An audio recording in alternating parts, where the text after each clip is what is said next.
m'ha sobtat gratament les ganes que té el sector privat, diguéssim, assistencial, de poder establir una xarxa de col·laboració estable amb l'activitat assistencial pública.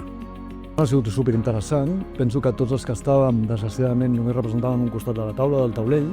Per mi la conclusió del fòrum d'avui és que tothom tenim clar que la sanitat privada és un actiu per preservar la salut dels ciutadans i que tenim que aconseguir entre tots que els governants ho reconeixin i que no ens vegin com una amenaça pel sistema públic.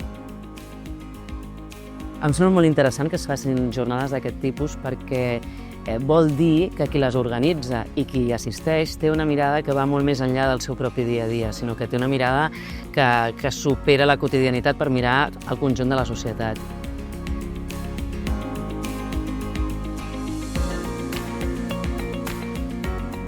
Si sapigués qui guanyarà la partida, seria un geni, però jo crec que la partida l'hem de guanyar tots. I si no la guanyem tots, la perdrem tots.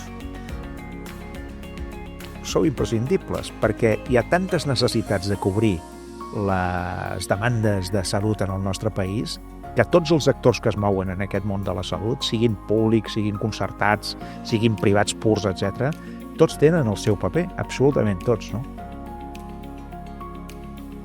Doncs aquest 9è fòrum per mi ha estat una nova experiència, viure'l des de l'escenari. Podem veure la sala gairebé plena.